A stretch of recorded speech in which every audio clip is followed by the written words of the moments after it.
All right, let's dive in. Today, we're jumping into a foundational story that kicks off with some really deep sorrow, but then gets completely transformed by a revelation of incredible joy. It's a story about hope, about redemption, and, surprisingly, about a family conflict that has echoed through time. Okay, just picture this for a second. You get news that changes everything. It lifts this crushing weight you've been carrying around for decades. You are on top of the world. But then, when you go to share it with the people you love the most, they just stare at you with suspicion.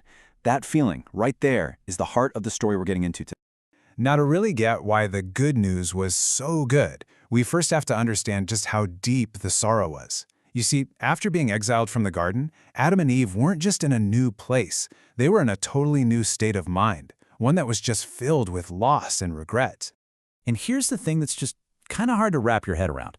We're not talking about a few bad days or even a few tough months. The source describes years, maybe even decades, of living under this cloud with basically no hope, just a long, dark stretch of uncertainty. I mean, can you even imagine what that atmosphere would feel like? Just constantly blaming yourself, believing that you failed, not just for you, but for all of humanity that would ever come. This wasn't just being sad. It was this deep, humiliating grief that colored every single part of their lives. And then, after all those years in the dark, something happens. Something that just flips the script entirely. A message comes through, a revelation from God that cuts right through all that gloom. And what it contained? Well, it was a game changer.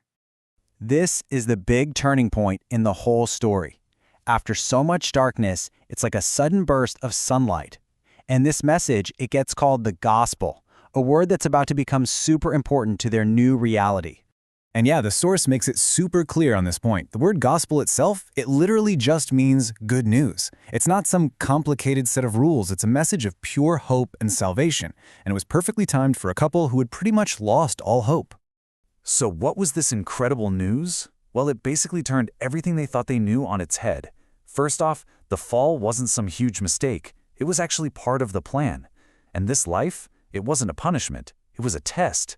And maybe most importantly, getting back to God wasn't just possible, it was the whole point.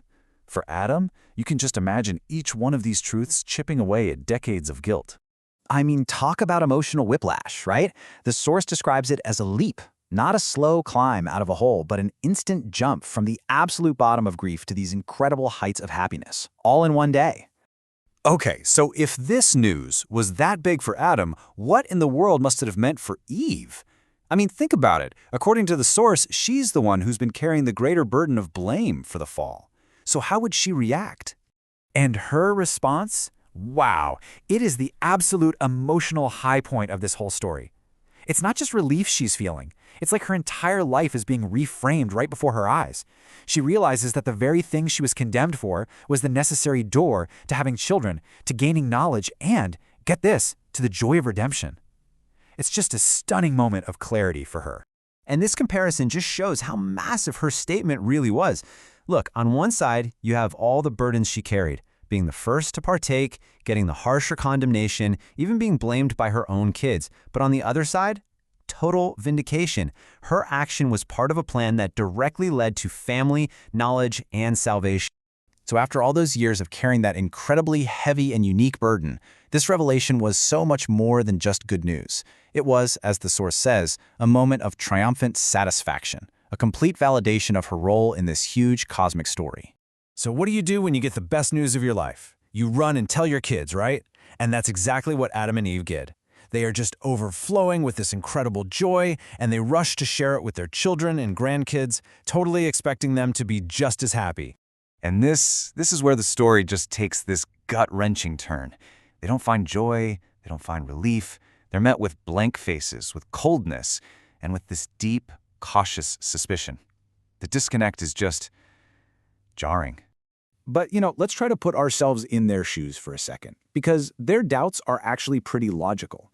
They've grown up their whole lives in this world of silence and sorrow. So when their parents suddenly show up with this wild, amazing story, of course they're going to have questions like, why now?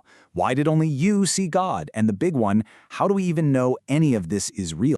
But the conclusion they land on, oh, it's just devastating. They don't just doubt the message, they start to doubt the messengers, their own parents. The source suggests they thought Adam and Eve made the whole thing up, maybe to feel important again or to explain away their past mistakes. I mean, what a heartbreaking thing for a parent to hear. So this family rift, it actually opens the door to a much bigger, more profound question about faith and deception in our world. It's not just about one family's argument anymore. It's about the challenge of belief itself. And the source material leads us to this really tough puzzle.